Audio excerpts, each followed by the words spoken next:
Hi, everybody. Yeah, I'm here. Just a minute. Okay, no problem. Get here. Let's see.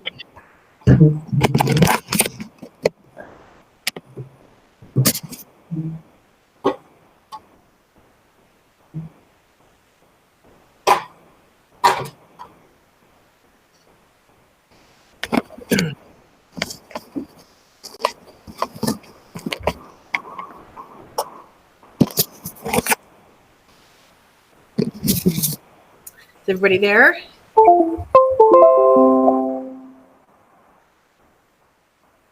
Maya, are you here? Desi?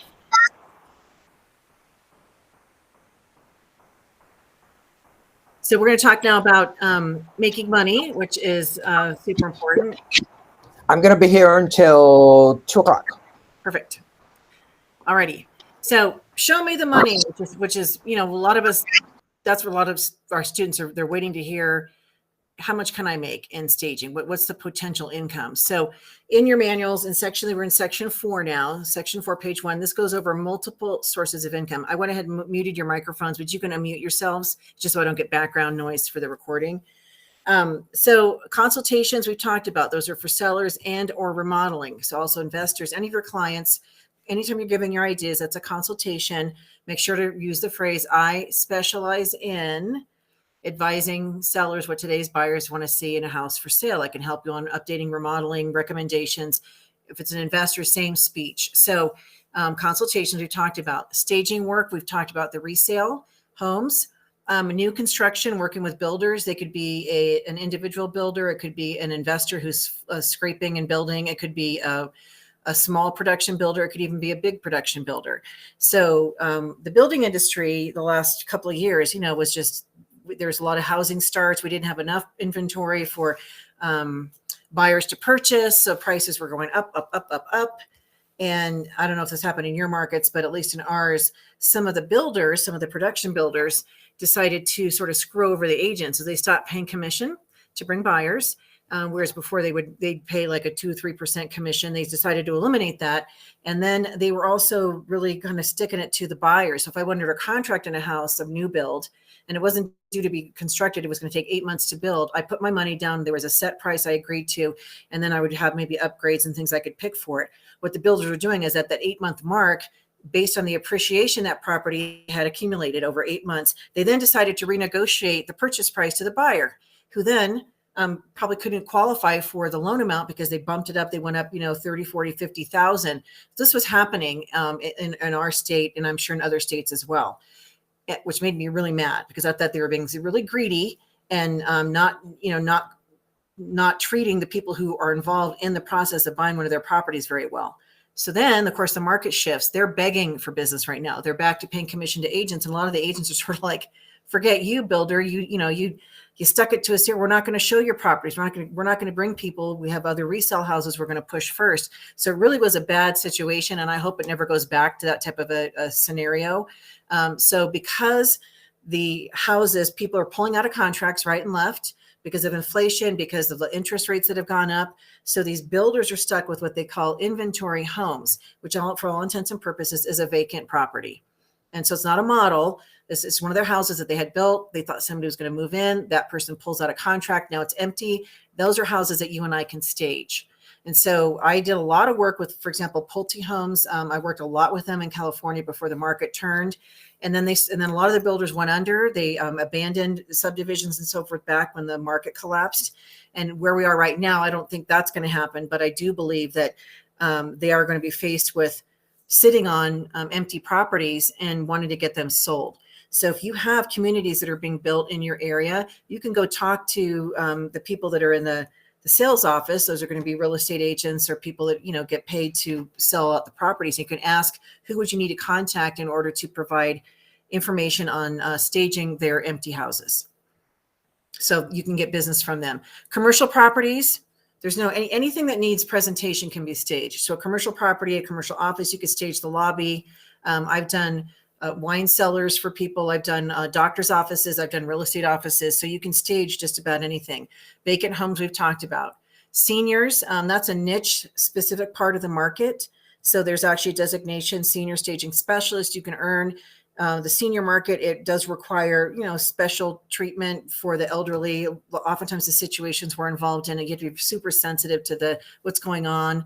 And with the family, sometimes you're dealing with an estate attorney, sometimes you're dealing with family members. So it's a different process, and not everybody likes working with the elderly people. If that's something that you're interested in, because it is a fastest growing segment of our population, and these people are downsizing and going into independent living or retirement communities, which also could be staged. There are places you can stage them on when they move in. You can work with the senior retirement centers. You can go approach them and say, we'd like to be able to, set up one of your apartments as a model so they can sell out the complex, or they move the items from one unit to another. So a lot of stagers have gotten a lot of business working that particular niche market. With the seniors, there's a lot more hand holding with them in general. So again, if you are interested in that market niche, take that course. You then would look for realtors that have the SRES designation. SRES, that stands for Senior Real Estate Specialist. SRES after their name. And guess what? There's a website. And on that website, they list everybody who's an SRES agent. They tell you where they live, who they are, their contact information, and that would become my target list for contacting agents that specialize in that niche service. So they already have provided that for you. Staging for relocation, people that are moving, we've kind of talked about this, moving from point A to point B. You could help set their properties up on the receiving end. And you could talk to companies that have executives they're moving around, and talk to their HR department. That's where I would start. And then you can carve out a niche working with these companies when they're moving their people around every 2 years, which it seems pretty typical that they can, one of the perks could be that they have somebody on the receiving end that can help get the property set up. Yachts, luxury RVs, and then of course short sales. A short sale, that's when the seller owes more on the property than what it's worth. A foreclosure is when they stop paying altogether and they're being ousted from the property. So a short sale, they can't, the house isn't, they need to sell. The house is not going to sell for what they owe on the property. There'll be a deficit. Usually that's forgiven by the banks. It just depends on the situation. So a short sale, we usually do consultations for those people, but don't expect them to put a lot of money towards bringing anything in. These are going to be clients that you're going to work with what they have. We can do the best we have to get the property looking nice. And then it's, it's going to go on the market as a short sale. We just staged a property that was in foreclosure. So it was the bank, it was the first month that they were hitting it. We staged it. It went under contract. So what that does for the homeowners, he will avoid getting foreclosed on because he's selling instead, and the bank will get their money. Investor home staging. So investors, that has been a huge market niche for the staging industry. There are investor groups you can join. There's all sorts of groups on Facebook, on social media, but even within your area, like we have a group called ICOR, it's the investment community of the Rockies, and they have monthly meetings. They have, I've spoken at their events. You can do education, but you just can get around and network, and they all know each other, and they're looking for properties they can purchase and so forth. By the way, when you work with investors, if you come across a property that would be a good acquisition for one of your investors, keep your eyes out. You see when they're sort of like not dilapidated, but if they like to rehab and they really overhaul the property, keep your eyes out for properties in your area that they might want to take a look at. And because it's finding the properties is the hard part.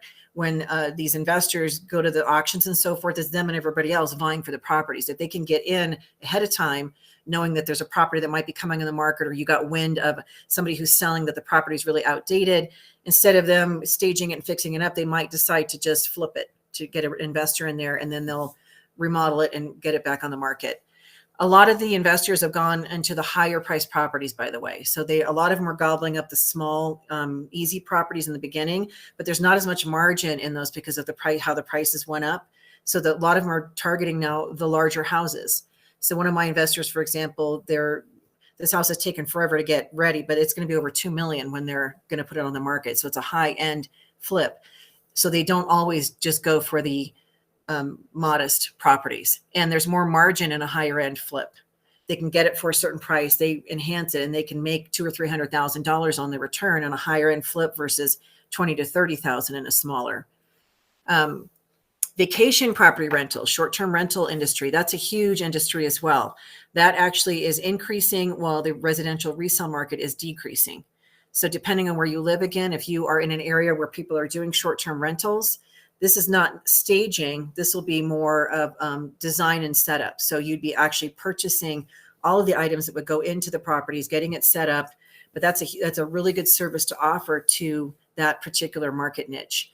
So the short-term rental, there's actually a course, a short-term rental specialist. You can take that course. It teaches you what you need to do. There's handouts, spreadsheets for planning. So that again is another avenue of education. You can sell your stuff, retail sales of your furniture, artwork. When you're tired of something or somebody wants to buy something from you, I always look at, is it something I can replace? Am I willing to sell it? And if I am, I'm going to charge them, the value of the item. And especially if I have to go replace it, that's my time for shopping and so forth. So it's not just some lowball garage sale number. I don't have to sell my items. So if somebody really wants to buy it, they're going to pay me what it's going to cost me to replace those items. Now, if you're done with those items and the items in your staging inventory, if it's, if they're getting sort of tired or old, you're done with it, that's when you can sell them off. You can have a warehouse sale or a staging inventory sale, equipment sale. And you're going to get, not get full value. You're going to get pennies on the dollar, most likely, for those items, but they're being purchased by somebody, or you donate and give them away. When you do sell something, you need to charge tax. You could be a personal shopper. People don't know how to fix up their houses. You could take them shopping. You could just shop for them. When I have shopped for people, I remember when I first was asked to do this, I thought, oh my gosh, I'm going to get paid to shop. Wow. How much should I charge these people? And I cut my rate in half because I thought, they're paying me to do something I love. Well, then I realized my time is my time is my time. Your time is your time is your time. If you're shopping for somebody else, it means you're not staging for a client. So don't reduce your rate because your time is your time. So when I'm shopping for somebody, we come up with, there'll first be like an evaluation, like, what are you looking for? We'll come up with sort of a budget that we have in mind because I'll know where I need to go. And the reason why it's great to pay you and me to shop is because since we go to the stores and we know what stores have what items and types of items and budget and so forth, we don't walk into a store and go, oh my gosh, I'm so overwhelmed. I don't know where to begin, like people do. A stager is going to walk in and go make a beeline, like, okay, I have this list of things I need. They know exactly where to go. So we're much faster. We're going to save them time, frustration, and hassle. We're actually going to get things that look good together because that's our talent. And then we're going to get it set up in their property. So you deserve to be paid for your time. So you would figure out what they need to purchase. You kind of figure out how much time you think it's going to take you. You'd provide a lump sum to them. And then you would get a retainer. In addition to the income, you get a shopping retainer because you don't have to float all that money to purchase those items. And you can provide receipts to them. You can mark things up and not provide receipts. It's totally up to you. Whatever your terms are, make sure that's explained in the agreement. I usually just give the receipts. Now I tell them I don't do returns. If they don't like something, they can go take it back because I don't want to take my time to do that. So, but that could be another avenue of income. And it has nothing to do with somebody selling a house either. It could just be they just are tired of their house and they want help fixing it up. Model home merchandising, again, that would be the builder community. Traditionally, they hired interior design companies to do the model home setup and the design. And if you've been in those properties, I mean, they're decked out. And so with staging, the model homes back in the day, they were very theme related, and you'd have like, kids rooms with like surfboards coming out of the wall and, really crazy, or sometimes they'd pour every element, every option that they offer in their design center. They'd somehow make it fit into this property somewhere so they could showcase it for the buyers of their properties that weren't buying the model. So the model homes oftentimes would look very mishmash, and stagers started entering this market, I want to say about 10 years ago. The budget to do a model home, it can be well into the six figures from the builders. And so the staging side of it, I don't know that we're not getting six figures, but I don't think you have to pay six figures to set up a model home if you're not doing all the wallpapers and all those treatments and so forth. So a lot of the builders have simplified the look of the model homes. So they'll have really nice furniture. They want people to see how the house flows, but they're not, they'll have paint colors and so forth, but they're not going crazy with all of the amenities. And so that's where the staging industry can step in, because what we do is really for the target buyer. It's not to sell the finishes and the stuff. It's about selling the property. New homeowner move-in I talked about, so you can promote your services. We help you stage to sell here. Take us with you. We'll help you set up your new place. That can actually be state to state too. There's been stagers that have been flown out to other states to help set up a property because the seller was so happy with what they did for selling. Referrals from happy clients, contractors, estate sales, etc. You need to ask for referrals. Make sure people know you work on referral. Staging to live, which is redesign, home makeovers. Again, these people aren't selling. They're just sort of tired of how their house looks. And so you can use what they have and then maybe go shopping. So you can combine, number 10 and number 7 can be a combination. Staging to work would be offices. So, reception areas, any of those places, a lot of them are dated looking. Let people know that I specialize in staging office spaces, and I would love to give you some pricing to get this area updated. Dentist office, doctor's office, the lobbies of different places. Event staging. So you could do parties, weddings, receptions. We did a builder event where it was one of their awards events, and we staged their after party. And so, anytime you're setting up anything, it's the presentation. So you could get into doing things like that. And then holiday staging, which of course is very big right now. It usually starts around October, and you can start promoting your services to get those houses decorated for the holidays. And we talked about that yesterday. Again, you do a proposal just like you would for a vacant home.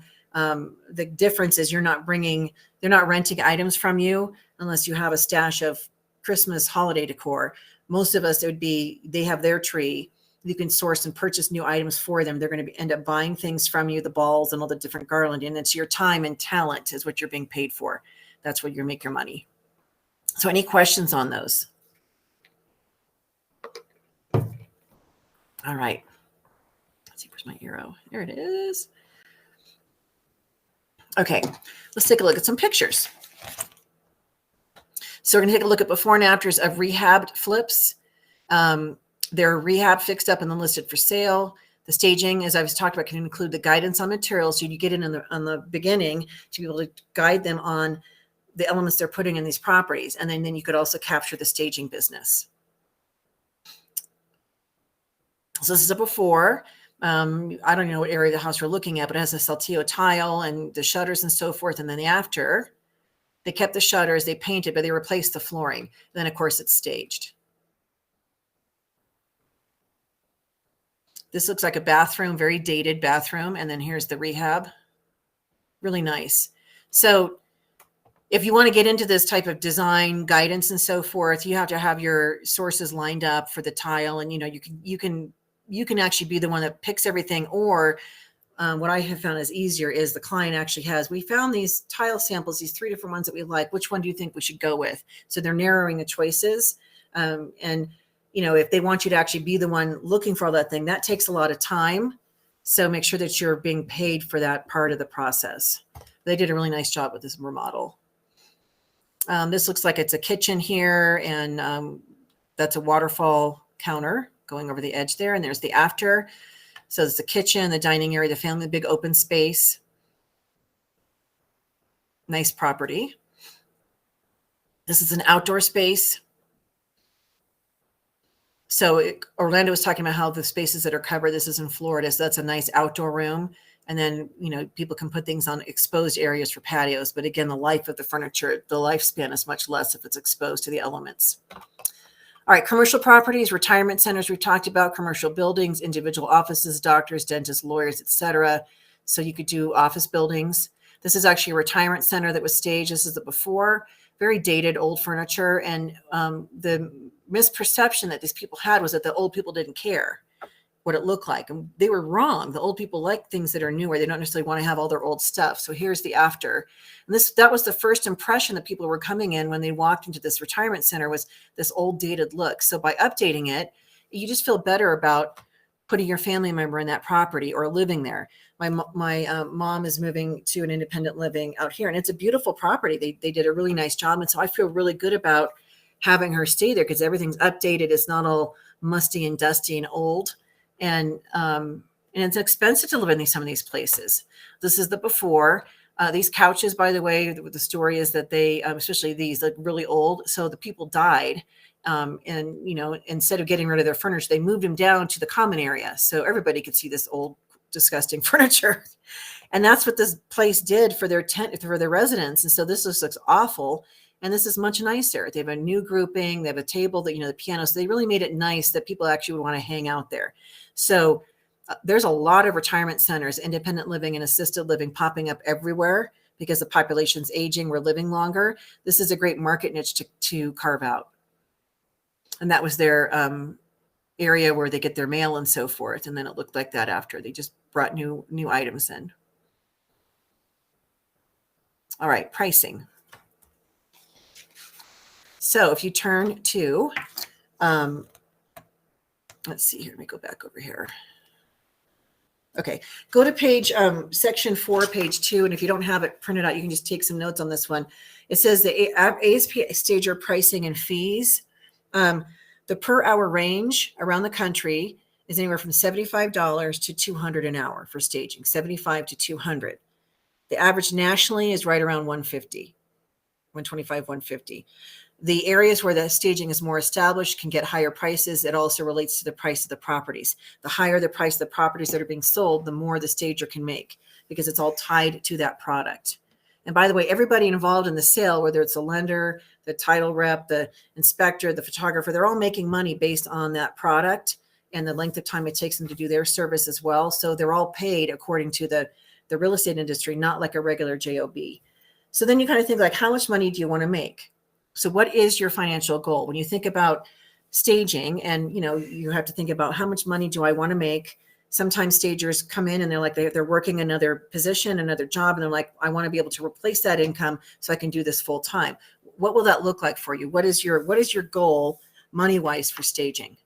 So write it down. And of course it can change, but write it down. And then what were you hoping to make as a stager? So it's important to have a thing in mind. And I'm not sure if what we're going to share coming up is going to be on par with what you thought you could make, or like, wow, this is way more than I thought I could make, or I thought I could make more. I don't know what your expectation is. We definitely teach how to make 5 to 6 figures as a stager working by yourself, not having a truck, team, inventory, nothing, doing consultations. You can do that. And then as you bring in the bigger projects, your income can increase. So when you think about how much money do you want to make, if you say, oh, I'd like to make $50,000 a year, well, then I know that you need to make $250 a day. Or if you did one project for $1,000, you need to make $1,000 a week. Basically, we're going to break that down for you. So you can either, how much do I want to make per day or per project? That's how you're going to be very strategic with your planning. And then we ask, what should I pay assistants? So we don't recommend hiring students, laborers, neighbors, or friends, as your staging insurance doesn't cover them. But furthermore, they don't know what to do. So there's a lot of standing around and you're having to really manage them, versus somebody who understands the staging process. You don't have to handhold them as much, and they'll make you faster. They'll make you more efficient. So new ASPs, as I said, 0 to maybe you could do hourly or you could do a flat rate. Initially, your experience is your pay, and then you should start moving up, getting paid for your time and contribution.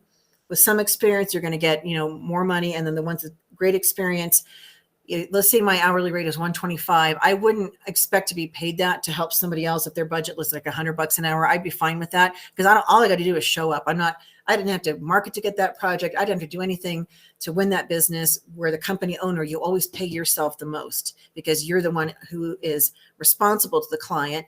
If they're not happy with something, they're not going to go to your team members. They're going to come to you. So you have the most responsibility.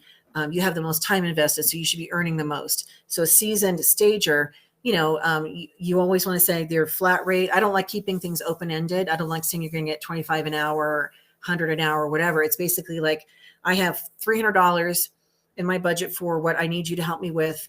And I need you to meet me at this property at this time, and then go to town. So you lump sum it. If you give people an hourly rate, they're naturally going to work slower. They're going to work more slowly to take advantage. They like to stretch it out. When you cap it and you say, today you're going to make $85, or I'll pay you $125. This is what we have to get accomplished. They're going to work a lot more efficiently, because if they go overtime, let's say they're making $200 for the staging, and you had budgeted, 3 hours of time. Well, let's say it takes 4 or 5 hours. You don't want to be paying more to that person. They're just getting less money for the amount of time they're putting in, because they're slow. So they'll work much faster. They'll be much more efficient if you do a lump sum. And then the consultant fee range, we talked about this. So the average time frame, so you want to write this down, to do a consultation, is anywhere from, like 1 to 3 hours is the average time to do a consultation.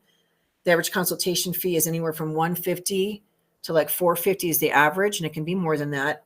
And you price it by the square footage and time. square footage and time.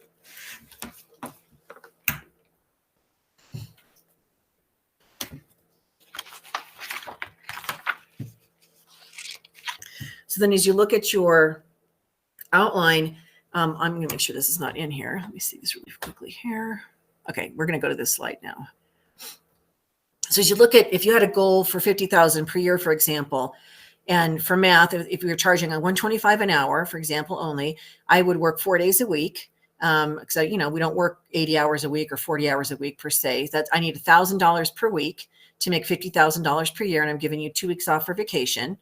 So if you do the math on that, $1,000 a week, 4 days a week, you divide 1,000 by 4, that gives you $250 a day. That's what you need to make in order to make $50,000 a year, working 50 weeks out of the year, 4 days a week. By the way, when you look at the hours, if the average consultations, if I say 2 to 2.5 hours per consultation, you're working 8 to 10 hours per week, which is considered part-time in the workaday world, to make what a lot of people make in full-time income. Right? 8 to 10 hours to make 50K, because the stagers are paid at a totally different way than you would at your regular, job working for somebody else. So what can you do as an ASP stager to make $250 a day? That's a consultation. And so this is where being able to market yourself, that you specialize in doing consultations. There are so many occupied houses that need help. So there's no shortage of opportunities for this. And the other piece of that is the agents will pay for this as part of their listing service to get the business. The real estate industry is very competitive. So they're always looking for ways to gain an edge over their competition. And many agents have glommed on to, I'm going to provide the services of a professional stager to come out and work with you. They'll pay for your consultation. And then if the homeowner needs any additional staging, the homeowner will pay for that. Or some realtors will say, we'll pay up to $1,000 towards the staging services. And they may only have to pay $250 towards that, or maybe the whole $1,000 gets sucked up, but they're capping it. So whatever that is, teach your agents that this is staging as a marketing tool to get listings and to get them sold faster and the best price. That's what we went over on the first day. Those are the marketing and selling points for the clients that you're going to target to work with. So how many consultations? I need 4 a week or 16 per month. So it's just math. Now I look at that like, well, what do I got to do to get 16 consultations? Is it one realtor that's going to use you 16 times? Probably not. It's probably more likely that could you find 16 realtors that use you 1 time in a month? You could. Or you could find 8 that use you twice, 4 that use you 4, 2 that use you 8 times. It's just math.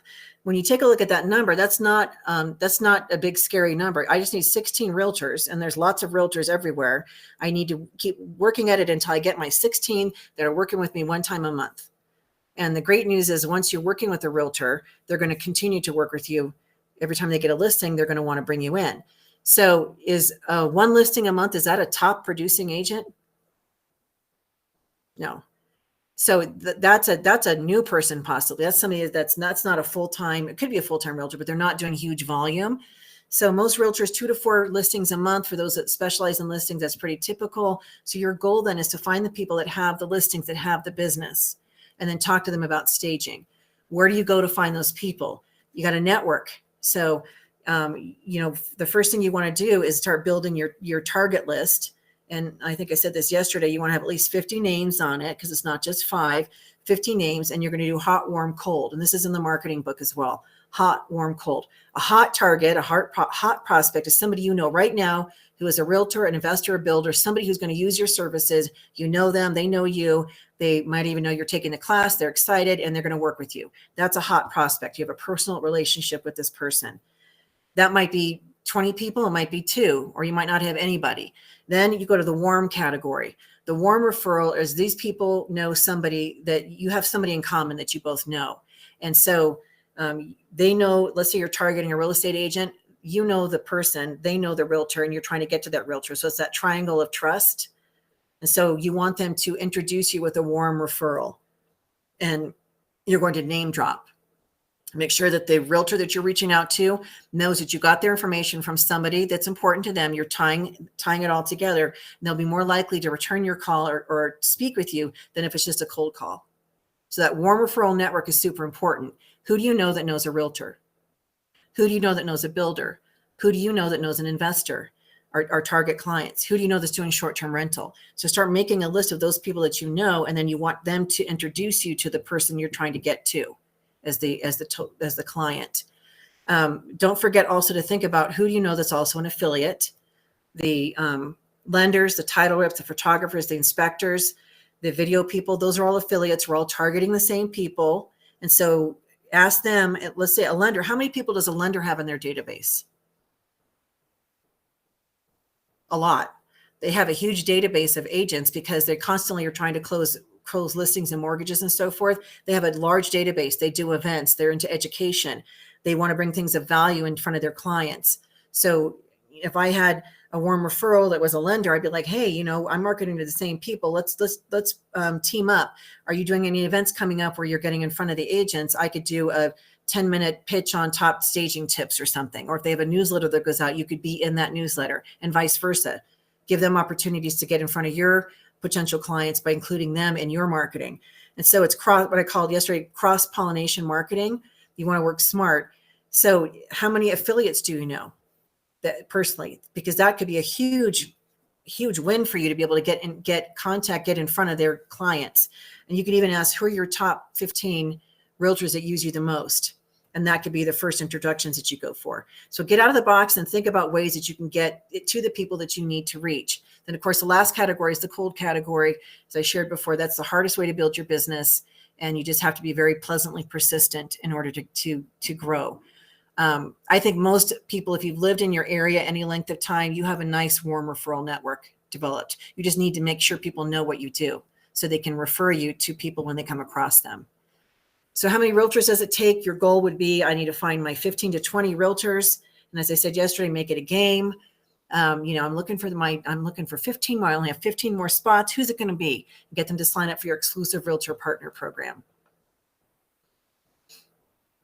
100,000, you need 2,000 a week. You're still working the 4 days a week. Now you need $500 a day. You're working 16 to 20 hours a week for what is a nice 6-figure income.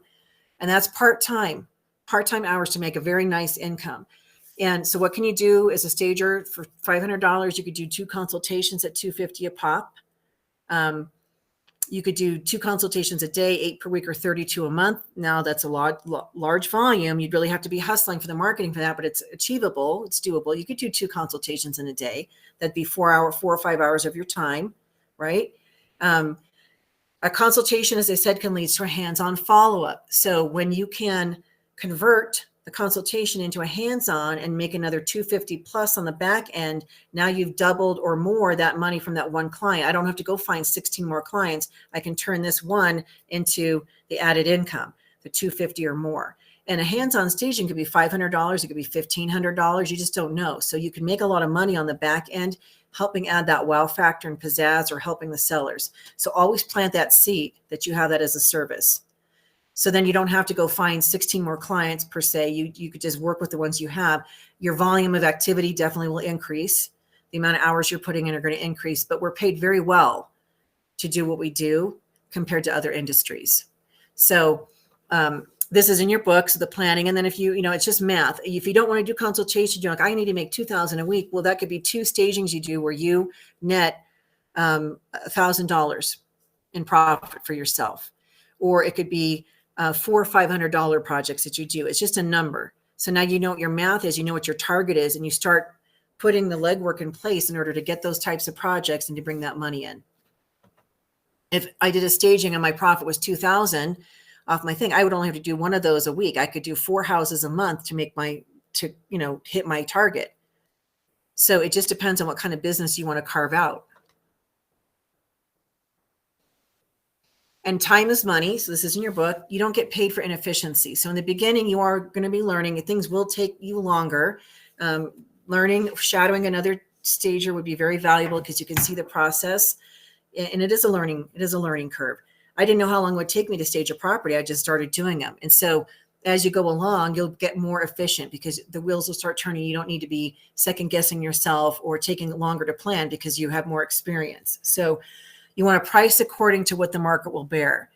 So just because you're new, let's say you're going to take 8 hours in a property, whereas a stager who's established might take 3 hours in that property, you're not going to get paid 5 hours more because the going rate is what the going rate for this, the standard would be 3 hours in that property. So that's what I mean by that you'll increase your profitability when you're more efficient with your time. And so keep that in mind. As you gain experience, you'll get faster, and then shadow an experienced ASP to learn where gaining experience is your pay. This is what we came up with for estimated staging time. So a condo, maybe it's 3 areas. You got a 1-bedroom condo. So you have a living room, a dining area, kitchen counters, and a bedroom, and maybe a bath. That could be done with you by yourself in a couple of hours. The furniture comes in. It just shouldn't take you that long. If it's a bigger condo, it could be 2 to 4 hours. When it's you and another person, you chop that time in half. So this is where we can stage up to 4 properties in a day because we're dividing and conquering. It's not just one stager going to every property. So when you bring a second person in, they'll make you more efficient. You should be able to cut your time in half. A house with 5 areas, the living room, dining room, family room, kitchen nook, master or primary bedroom, and then kitchen counters and baths. That's 5 main rooms. That could take 8 hours total. So if there's 2 of you, maybe that'll take 4 hours. We can get in and out of some of those properties in 2 hours. The furniture's coming in. They're already setting up the countertops and so forth. We can get in and out pretty quickly because we've been doing it a long time.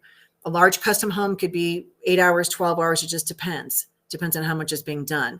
And then hands-on staging using the seller things could be 2 hours, 8 hours, or even multiple days, depending on what's needed. So use this as a guide for your speed, for your efficiency, and then also for pricing your services. The time is going to vary depending on who's helping you, whether you load the truck yourself or hire movers. If you work with a third-party delivery company that brings all the big items, then you're not dealing with that aspect of time. So your time commitment is less than somebody who has to load from their items. When you have 2 ASPs on the project, the hours drop in half. When you have movers or delivery company unloading the furniture, the time staging the house is reduced because they're extra bodies. You're telling them where to put things. It just goes faster. And it includes your time for planning, loading, unloading, and staging. Hiring other people helps you make you more efficient. So as you grow, I found some of my team members, they were actually clients where I had staged their properties for sale. They were sort of fascinated by me and what I did. And they were like, I'm really interested in this. So I sent them to the class. I'm like, if you're really interested, here's a course you can take and to get accredited. And then when they completed it, I said, contact me when you've completed the course. And then I would decide, am I interested in them as a team member? Do I need somebody in that area or what have you? But that's how you could expand your team. And people will also reach out to you. You'll have people who have moved to an area. They'll find your staging company, ask you if you're hiring. And then, of course, when we have graduates in your area, they'll be looking to shadow. So there's lots of opportunities to find people to work with when you're ready. This is the income projection worksheet, which is in your book. It looks like this. This is on the Staging University, and this is a planning spreadsheet, a planning element for you. You can plug in whatever income you want to make. So in this example, the person said they want to make $150,000. They say their average staging fee for hands-on staging or vacant is $3,200. Their average consultation fee is $450. So you're going to plug in your own numbers. The consultation to staging ratio, that means they say 20%. That means they have a 20% consultation to 80% hands-on vacant property business. So 20% of their business is coming from consultations and 80% is coming from the bigger projects. In the beginning, I would expect you guys to have maybe that reversed. You might say, I have 80% consultations or 90% and 10% the other projects. And just play around with the numbers. And then it continues on and it'll calculate for you. You don't have to figure out how to calculate. Facts about my sales. It says presentation to project percentage. This is your close rate. This person says they have a 95% close rate, which means they're getting almost every opportunity that's presented to them. They're winning all that business. That's because somebody has a 95%, they're getting their business through their referrals from clients who trust them. They're not being bid out. As I said earlier, if you are, one of 3, you might say 33% close rate or a 50% close rate. And by the way, nobody in the history of staging, nobody bats 1,000. Nobody gets 100% of everything they go after. Nobody. There will always be times where sellers change their mind or somebody comes in. There's other factors that'll come in. So you're going to hear no. And if you put 50% close rate, that's fine. You just know that it's going to generate, you have to know what kind of activity you have to generate in order to hit your target. So this here will calculate for you on the spreadsheet. This 2920 is their average sales transaction. When they take a look at the 3,200, the 450 and average it out. The project sales then to make my goal, because 80% of their revenue is going to come from staging projects versus consultations. 80% of 150 is 120,000.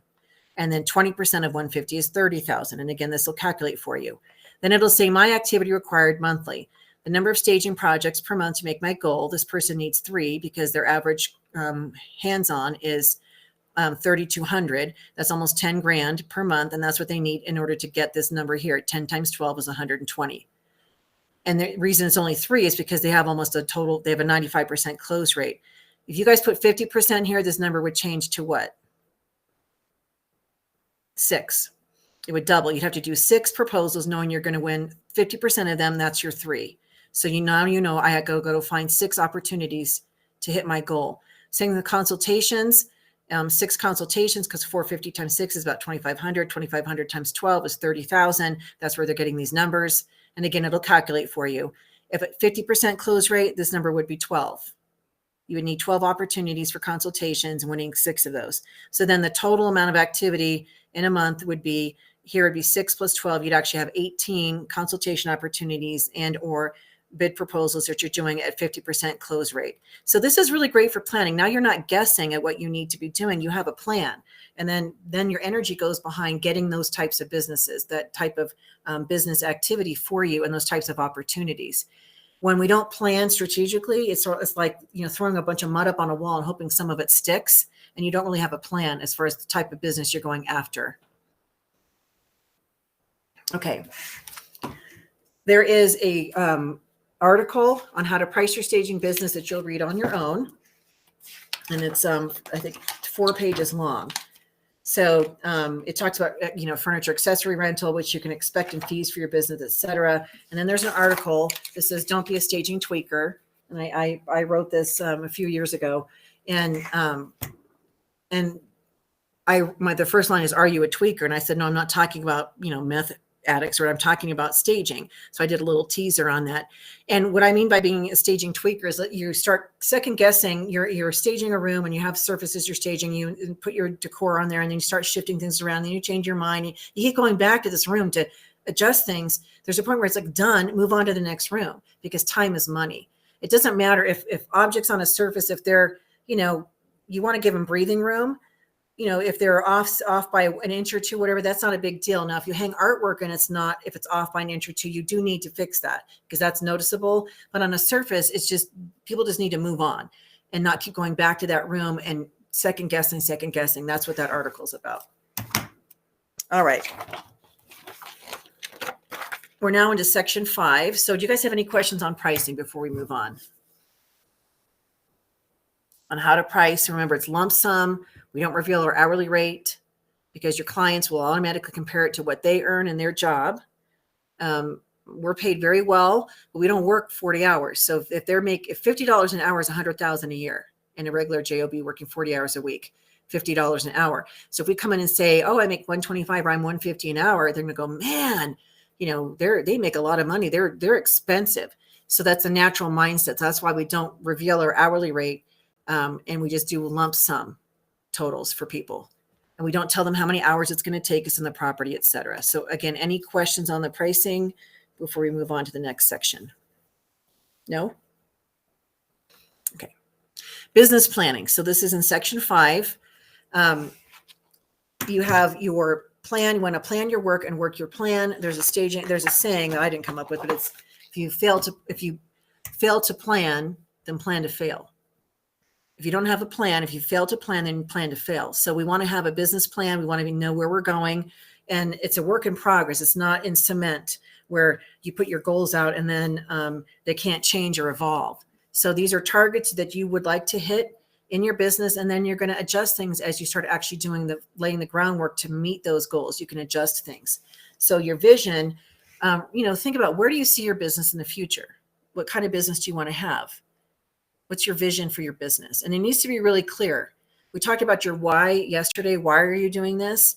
Because it helps, I didn't want to go back and work for someone else. I wanted to have more freedom, the entrepreneurialism. That's part of our, mindset with my husband and myself. And it is a risk, so that there are downsides to it. But I thought, that was my why, is I don't want to go back to work for someone else. And my other why is that, I need to bring money in to support the family. So I am very focused on bringing revenue in there. If you have, there's some stagers that they They may have they may have money. They don't need the money for staging. They're wealthy, or their spouse makes a really good income. So then their mindset is, I do it because I love helping people and being creative, which I do too. The money part of it isn't as big to them, but whatever motivates you, what's your big motivation? And then where do you see your business? Do you want to have a boutique company? Do you want to, something smaller? Do you see yourself growing a large company? Do you see getting into different market niches? So kind of think about, where do I see my business going in the future? And that's going to guide your overall effort. Then your mission, who are you and why are you in the business? So you want to have a mission statement. And a mission statement and a vision statement are usually one paragraph or concise sentence that defines why you're doing this and why you're in business. So the vision is about you. The mission statement is about your clients that you're serving. Why should they work with you? So you want to write those down. And there are guidelines. There's actually, I think in the book here, let's see here. There's let's start with passion, the 3 Ps, passion, purpose, and plan. So we talk about vision, mission statements, and so forth. And then the vision statements defined for you on page 5. So you're going to work through section 5. That would be one of the first things I would do in the business manual, work through section 5 and really crystallize your mission and your vision. And then your goals, what do you need to do to align within your mission that propels you towards your vision? What do you have to put in place so that you can hit the goals that you've set and satisfy your mission and your vision? Then your action plans. How are you going to meet those goals? What kind of action are you going to be putting in place on a daily basis? We talked about that yesterday. You have to do lead generation on a daily basis. So there's a book or a thing that's like, how do you eat a bullfrog? Or eat that bullfrog. There's a book on that. And what that means is that bullfrog represents the thing that you're least excited about doing in a day. Like you wake up and you're like, oh, I'm dreading having to make this phone call. I've got to cold call these clients, or I've got to follow up, and you're nervous about it, or you're just not looking forward to that. Get it over with. Do that first. And then the rest of your day, you're not dreading having to make those calls. Realtors are taught this. They get up, some of them are taught, they're very regimented. If they have coaches and stuff, they're like, write your handwritten notes, write 1 handwritten note a day. Send somebody a handwritten note, or write 5 a day to your clients. And then you're going to make these calls, and you set aside your morning time, 2 hours of your time to prospect for business. And you do that regularly in order to see your business grow. Because what we get sidetracked into busyness that isn't productive, and it's really easy to do, and we make excuses and give ourselves an out. And I've certainly done that. So set your goals, and on a daily basis, what are you going to do to move your business forward in order to get clients and opportunities? All right. So going back into your manual then. So before we go to marketing, I want to touch on this. So what is your value proposition? So that's in your book. A value proposition refers to the value a company promises to deliver to customers should they choose to buy their product. A value proposition can be presented as a business or marketing statement that a company uses to summarize why a consumer should buy a product or use a service. So step 1 is to research your audience. The first step is to understand your audience and what motivates them to work with you. What's their hot button? They're thinking, what's in it for me? What's the benefit to them in working with you? And then create an ideal persona. They talk about like, who's your avatar? Who's your ideal client? Define who they are. What industry are they in? What are they looking for? Because you're going to develop your marketing messaging. It's going to be wrapped around who this target identified client is. Research your competitors to see some of the things that they're doing. Again, don't copy. And then determine the primary benefit of your product. So the top 10 benefits of staging, you hopefully saw that on day 1, and there's a document on the university. But what are the benefits of staging? Why should somebody stage their property? Well, they're looking to sell it at the best price and in the quickest time. Those are the top 2 benefits of staging. We have statistics that prove that works. And then I think the third best thing is the images of the property in photographs, videos, and in person. The presentation of that property is going to be better than one that's not staged. So those are super important. And then there's 7 other benefits to staging that you can utilize and craft marketing messaging around. The bottom line for most agents is, they get paid to market and to list and sell properties. They don't get paid to stage. They don't get paid to do this other work. So again, the agents that are taking time to do that, they're actually cutting their productivity. And you can share that with them. Say, hey, you have 3 hours to move things around in a house and you're not paid to do this. And I would love to take this on. And those 3 hours you could use to prospect for more business, get another listing, because that's how they get paid. So for everybody, it's money. And it doesn't make people greedy to have that as their bottom line is, what's in it for me is I want to make the most money in the sale of my house. And if staging is going to help me accomplish that, then I'm interested. So it's always geared to what's in it for them. Whenever you're speaking to an audience, whether it's a real estate agent, the investor, the seller, whoever, cater your messaging about what your services can do about them. There's, stagers will sometimes do presentations and they start talking all about their company and all how beautiful their work is. And it's all about me, me, me. And the audience is like, I don't care. Why should I work with you? What's in it for me? So that's the WIFM, WIFM, WIFM. What's in it for me? That's what everybody's thinking. That's what you and I are thinking whenever we're approached by somebody who wants to sell us something or get our business. So be thinking along those lines, and that should be part of your value proposition. You think about what are the benefits to working with you? What problems, what challenges do you solve for your target client? So the 3 Ps, passion, purpose, and plan. You have your passion, the purpose, your attitudes. You can read this article on your own, and it'll help you with your planning. And then writing your business plan. The parts of the business plan are here. And then you have your vision statement, which is defined. So you can write down a vision statement. And then the next page actually has your mission statement. So it's framed out as far as what is a mission statement. And then your goals, your long-term, mid-range, short-term goals. So this is all done for you. You can make a copy of this section of your manual and then, fill it in. So you're not, and then just reuse that same template over and over again. And then your action plans. What kind of actions you have to put in place in order to hit those goals. And then there's a business planning pyramid that we put in here. And it starts off with action plan, goals, mission, and vision. And you have, the different time frames associated with these elements of your business planning. Then there's productivity worksheets. These, again, you can download these from the Staging You, or you can copy them out of your book. And the productivity worksheet, it's like, how many days did I work? How many presentations did I give to agents, sellers? How many presentations resulted in business? You're tracking your activity. And then the daily action worksheet, proper sleep, exercise, quiet time, education, family time. And I like that these are on here because it's not about just business, because then you get out of balance if you're just strictly business. So you want to make sure that you're making time for personal time, your family, quiet time, that you're getting enough rest, and so that you're not working yourself into being sick. And so you have your daily action worksheet. And so you can track your activity. Why this is important, especially in the beginning, is as you start getting opportunities, if you're sending out proposals and you're talking to clients about consultations, you're not getting hired. There's a disconnect. There's something that you're saying or not saying that they're not relating to. And rather than continue to spin your wheels, if you go 90 days and you're actively out there marketing, you're talking to people, and that phone doesn't ring for somebody to hire you, then we need to chat. We need to talk. I need to hear what your pitch is. I need to know, what is it that you're saying that might be preventing you from getting business, or what piece might we be missing. I was business coach for the stagers, for the ASPs for 2.5 years. And this one stager out of the Bay Area, I remember she called me, and she had been doing presentations, and she was very good at doing the presentations, but she wasn't getting any business. She goes, what am I doing wrong? Well, first of all, she was bringing storyboards in. I said, this isn't design. And so you stop doing that, because they don't need to have all your ideas up front. But I said, more importantly, you're not qualifying yourself.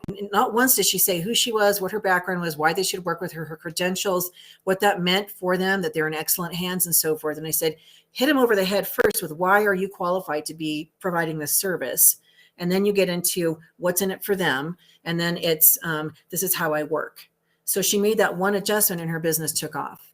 So again, within years 0 to 90 days away from getting results in your business at any given time, based on how you market.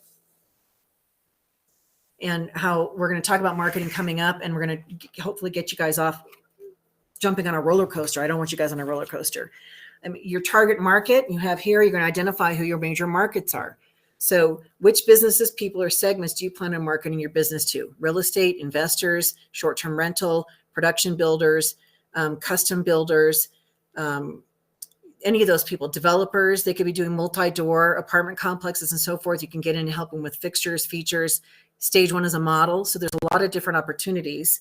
And then sub-market categories.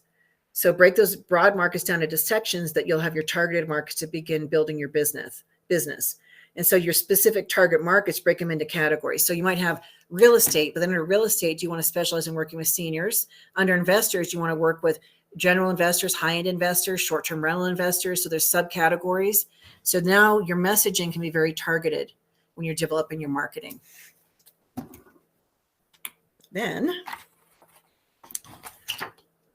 staging success, how long does it take? So this is a realistic time frame for what you can expect in building a business. You know, you might have immediate success depending on how well networked you are. You know, you should have all of you guys should be able to get clients, but as far as getting your business to a level where you have consistent requests coming in and you have the volume of money that you want and so forth, that's going to take some time. 1 to 2 years in general, you're laying a foundation. Within 5 years, your business should be, you know, functioning pretty well. If you've been consistent with your marketing and so forth, by 5 years, you should have a very well-established business. Within the first 2 years, again, you're laying the foundation and then you're building off of that. You're building off that foundation.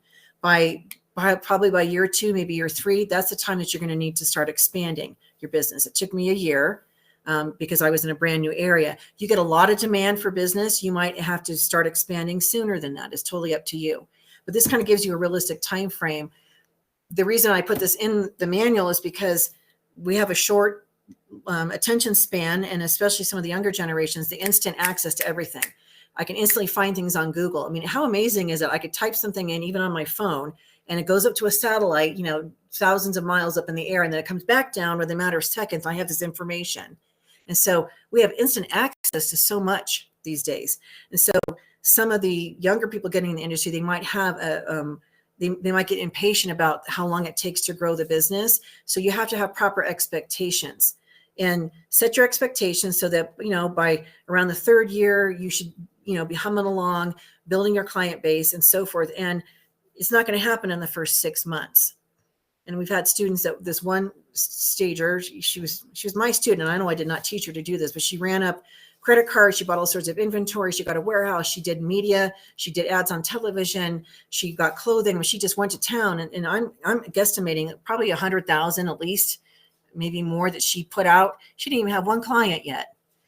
And so she invested all this money. And then only 6 months went by. And she called me and she goes, yeah, I think I'm going to get out of the staging business. Do you know anybody that wants to buy furniture? And I said, what's going on? And she told me everything she had done. And the market had softened. And so it became more challenging to get the business. But I thought to myself, I could not just walk away from putting all that kind of money out. I'd be like, I got to make this work. But she just wanted to walk away. So to me, having a realistic goal and a fire to propel you forward is really important.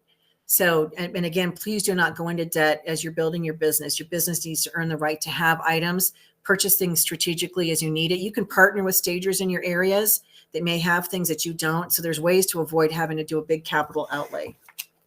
All right. Let's see here. Now we're going to talk about marketing.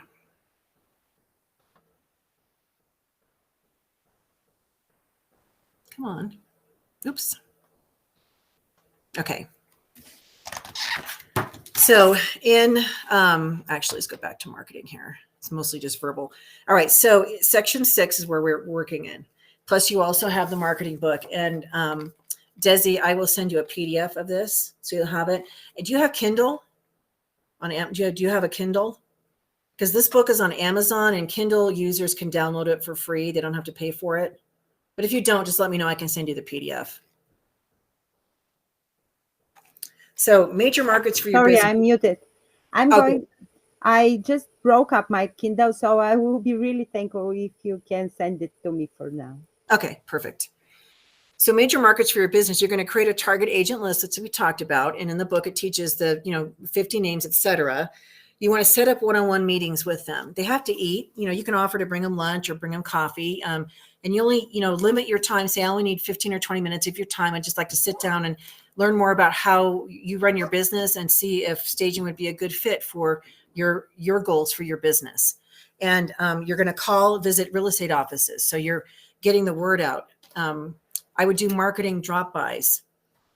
I did these for years. And as I think I said, I taught Tuesday, the luxury course, and I talked about some of this there. So I don't want to repeat myself. Did I talk to you guys about every month there's a theme that you can do for marketing? a season, a holiday. I talked about that yesterday, and I did the Jingle Bell staging sales. So every month there's something you could be getting in, across the eyeballs of those agents in these offices. And so in your marketing book, there are cute little giveaway ideas that you could do.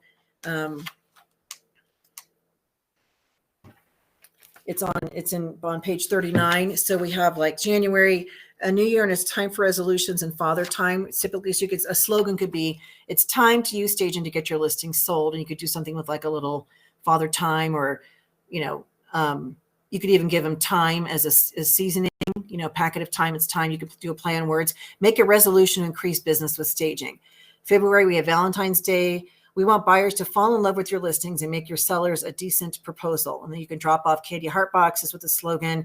You can print up labels with your company information and stick them on the outside of the candy boxes. And these are not expensive. They take time to put together, but they're memorable, and you're getting your name going across these people's eyes. And you'll have maybe a postcard or a marketing brochure with the message on it that you're dropping off. When they have an immediate need, you're going to get a call right away. Otherwise, they'll eat it, goes in the garbage. So you have to have that be that ever present. It's not, I market one time and then I don't have to ever market again. Marketing is always, I'm always in marketing. I continue to market, because out of sight, out of mind. And if you're not present in their mindset, they're going to go hire somebody else. So then you also have in the springtime, you could do, get your business hopping with staging. You do something with a bunny, or let me help your business grow with flowers. May flowers, let me help your business bloom. So there's all these slogans are in here for you. And then even how to put some of the marketing things together. Like, if the market's red hot or it's hot in season, you can buy red hot candies. You could put your label on the outside of the candy box, and that, staging makes your listings look red hot. Or for 4th of July, in America, let your listings sparkle. You could do sparklers. So there's a lot of things you can do, little drop offs. I got Smartie candies. I love those. Be a Smartie, stage your listings. Or you could do a baggie with those little mini candy bars. Raise the bar in your business and include staging. So I'm like the slogan queen. If you have some item, you're like, I need a slogan for this, I'm probably going to be able to come up with one for you, because that's how my mind works. But the goal is to drop them off at the offices. The receptionist gets to know you. As you then start getting agents in that office, you can say, I need to go meet with, Angela, and they let you behind the desk, and now you're in the office, right? You're not being kept by the gatekeeper. So you might go see Angela, but then you also want to drop things off to other agents, drop it off on their desks. And one of the cutest ideas, I think, is a balloon. Like, let your business, make your business soar to new heights with staging. Can you imagine if you had like a balloon that had helium in it, and you attached to like a candy bar or some little doodad or giveaway thing, and you dropped them off to your clients in these offices. And so you see all these balloons floating, and I'm not one of your clients, and I see, I'm like, why didn't I get a balloon? I want a balloon. I want to be part of the in crowd. I'd like to be part of that group. And so agents will say, well, what are you doing here? I want one of those. And so this is how you extend your reach. And then the vendor programs we talked about yesterday, the pay to play, those you can get behind the gatekeeper, and you're invited in to present to an office, or be part of a lunch and learn, or just a luncheon they might have for the vendors.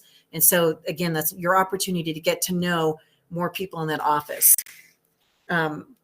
Make presentations, tour broker open houses, tour public open houses. The difference between a broker open and a public open, and again, a lot of these stopped during COVID, but the public open is usually on the weekends, because that's usually when buyers are, they're not working, so they're going to go look at the open houses. A broker's open is within the agent office itself, or within the board. So it's just the realtors touring the properties, and then they take a look at them, and then they say, yes, I have a buyer who might be interested in this, and they bring them. They schedule a showing, and they might bring them to the open house. So the broker's open, that's the one we suggested, that if they're going to be doing that, usually there's food. The agent holding the broker open wants to entice the other agents to come. So there's usually food and maybe even giveaways that are part of that. The lenders and the title reps oftentimes would participate and provide food items, but there's no reason why you couldn't say, hey, I'll bring dessert, or I'll bring drinks, water, or whatever, and be there at the broker's open, and then be able to meet the agents that are coming through. Newsletters, those are easy to do. The key is whatever type of newsletter you're doing, if you plan on doing it once a month, do it once a month. If it's once a quarter, make it once a quarter. Whatever time frame you have, your people will start looking for it. And then if you miss and you don't have the consistency of that marketing element, then they stop looking for it.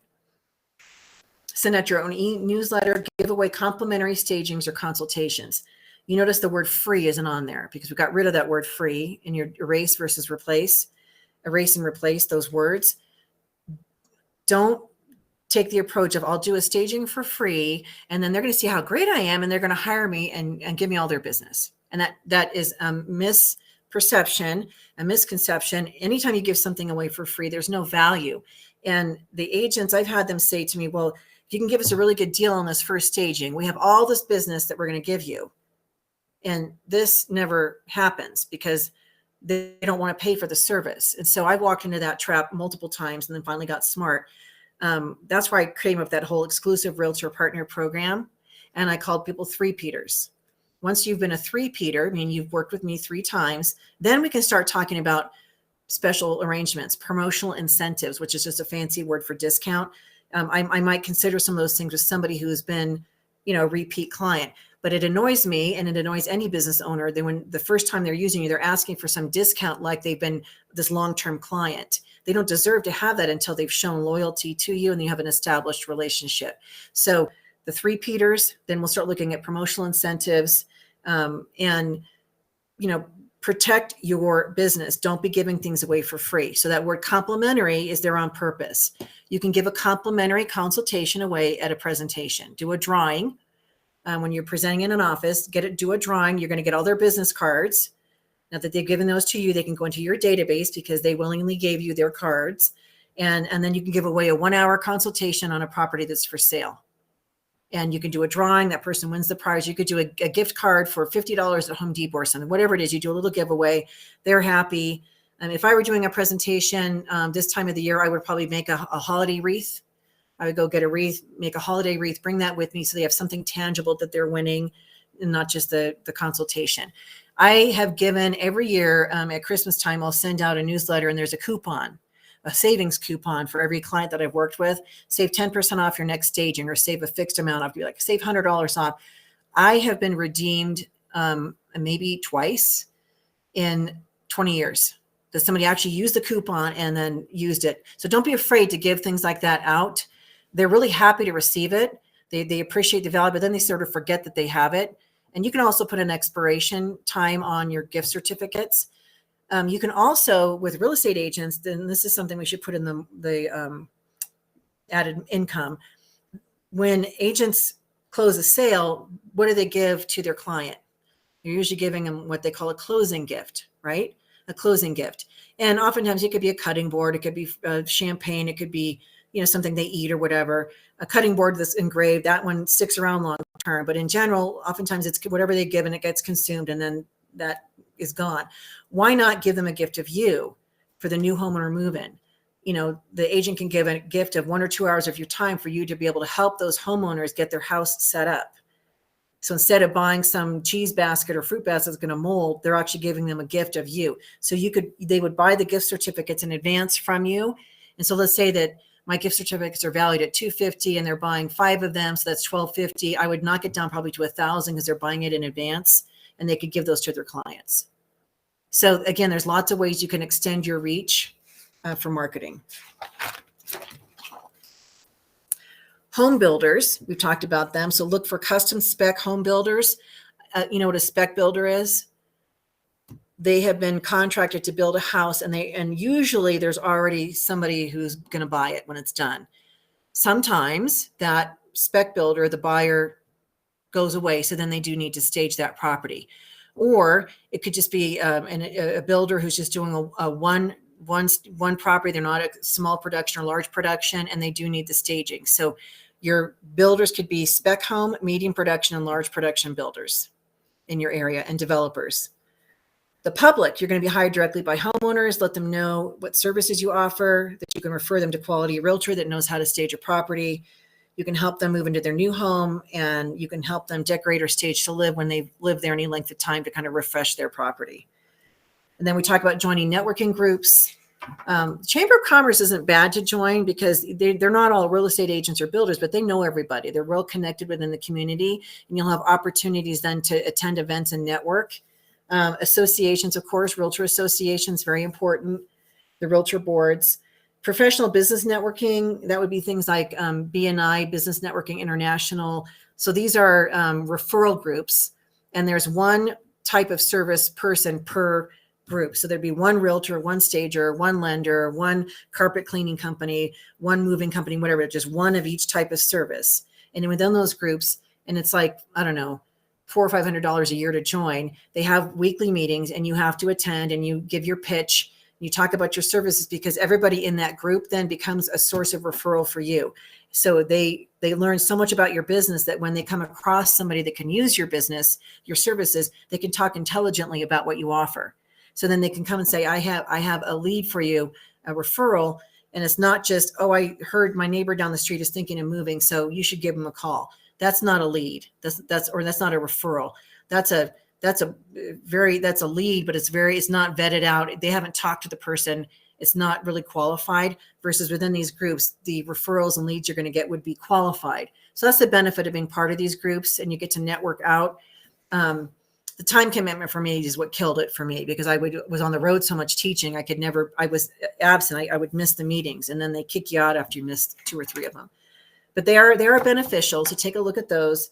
And then WCR, Women's Council of Realtors. So you have real estate agents, then you have NAR, National Association for Realtors, and WCR is a subset under NAR. And it's not just women, men can join too. And they have monthly meetings where they have chapters and so forth. They usually have monthly meetings, and they'll have education that comes in. And so I joined WCR because I wanted to get to know the realtors. The people that are part of WCR, by the way, statistically, according to their database, they actually, if a real estate agent earns a certain amount of income, then they say a realtor out earns a real estate agent by a significant amount. And then the WCR members actually out earn the realtors by another amount. So you're getting around the productive agents that actually have the business. And that's the same thing when you join a realtor association and they have their weekly meetings or opportunities to get around. The agents that are coming have the business. They're the ones that have the listings. They're promoting their listings, saying, I have one coming up, or I have a buyer. This is what we need. That's what they talk about in these realtor board meetings. And so you're getting around the people that have the business, not the one that, well, I'm hoping to list a house sometime this year. It's actually, they have the business. So Women's Council, I signed on to be their decorations chair. I did centerpieces for all the tables. I joined in California. There were 3 different counties. I joined all 3 WCRs, and I went to all 3 of the meetings until I couldn't. Time prevented me from doing that. And I did their centerpieces, and that was a natural fit for me as a stager. And I got business from them. And I was affiliate of the year, and I got the President's Award because they appreciate people who are volunteering. So it was about $100 a year to join, which isn't much at all. And then they have their luncheons or breakfast meetings. So check them out. Get involved when you can volunteer with the Realtor Board. They'll have holiday fundraisers. They might do like a clothing drive or something. Find ways to get involved and engage with the realtors. The mature adult communities and senior retirement centers we've talked about. Again, look for the realtors that have the SRES after their names. That's on page 2 in section 6. And then publicity. Contact your local newspaper, the business section. If they do features on people who are launching new businesses, turn in your headshot, write up a press release, the thing on your business, and they'll publish it because they're looking for content. And so again, the Business Journal, that's a publication that's in major cities, and they have people on the move. They have a section on that. You can submit your press release to them and they will publish it. And then when it comes out in the publication, you screenshot that, and then it becomes a marketing piece that you would then have in your portfolio. You can feature like Toot Your Horn that you were featured in the media. You put it on social media, you make a copy of it, etc. So the other thing you can do, as I talked about yesterday with the media, is you can actually pitch to your local television stations if this is something you want to do and you want to be in the segments and so forth. Is you can let them know that you're a resource for them if they're doing articles on the real estate market. If they want to do a feature on staging, visual, that you become their go-to person. So reach out to the stations in your area if that's something that you want to do. Okay. Let's see here. I think we're going to end up early today, unless you guys have a ton of questions. All right, so marketing tips. We want to keep a list of all the people you know, and you're going to add to it. So this creates your warm, hot, warm, cold leads. In the book, the 7 levels of communication that I talked about, again, that's Michael Maher. I order them online. It's a great book, but one of the things he talk about is categorizing your leads A, B, and C. So an A client is one that uses you and refers you. A B client is somebody who uses you, but they're not referring you, and you want to turn them into an A. And a C is somebody who's never going to use you or refer you, but they're in your life. So you don't want to take all this time convincing a C to become an A, because the C is never going to turn into an A, but a B can turn into an A. So take a look at who you're networked with and be focused on the ones that actually will bring you business. And you can still stay in contact with your C people, but don't put all your time and effort into convincing a C to be an A when they've already told you by their actions and their words that they're not going to be an A or even a B. So make a list, call them, write them, email them, see them in person to tell them what you do, and ask for referrals. And then write thank you notes, appreciate them for their business, find ways to refer business to them, be a resource for them. Everyone you meet anywhere, you must tell who you are and what you do.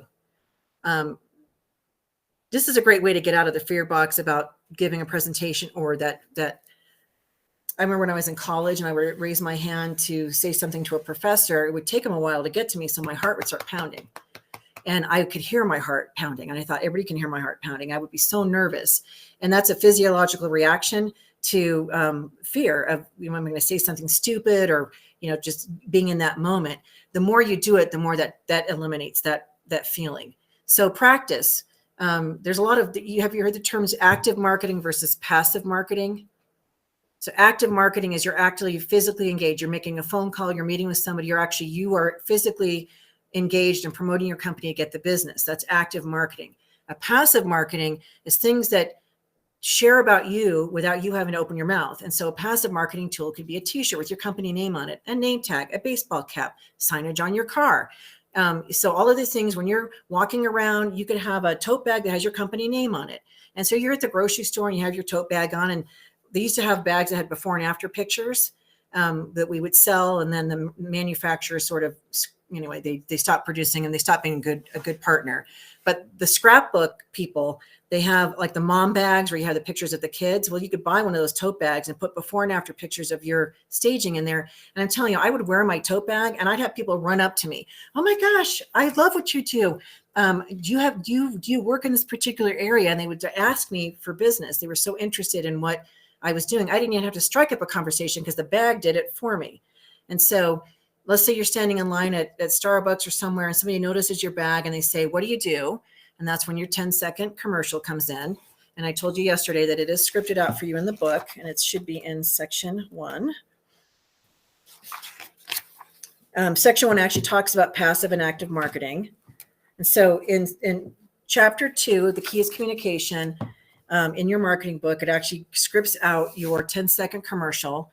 Hi, my name is blank, and I'm a professional home stager and the owner of your company name. I work with realtors, sellers, builders, and investors to prepare occupied and vacant houses for sale, because staged houses sell faster and at the best price in any market. I don't know if that was 10 seconds or not, but that's a short and sweet. So then there's going to be a follow-up question. They might go, oh, that's really interesting. So what do you like, decorate people's houses for sale, or do you own a lot of stuff? Are you, they're going to ask, usually going to ask some kind of follow-up question, and then you can share more information with them. And you can give them your card. Hey, if you know anybody who's selling, or if you know a realtor, these are my target clients. Here's my card. I work on referral. You can get your card in their hand. And if they're an agent, get their information. But you got to start somewhere. And so learn how to strike up conversations. It doesn't even have to be with somebody you think is a potential client. Just start practicing talking about your business. So you might have to start the conversation. Are you good at starting conversations? What's one of the best ways you can start a conversation with somebody? You're standing in line together. You know you're going to be in line together for a few minutes. How can you start a conversation? Give a compliment. Yes. Give a compliment. That's one of the best ways to start a conversation. Compliment something they're wearing or what they're doing, and then you can, hey, do you live around here? And I love this store. And and maybe you're wearing some of your branded wear, and say, yeah, I'm a professional home stager, and I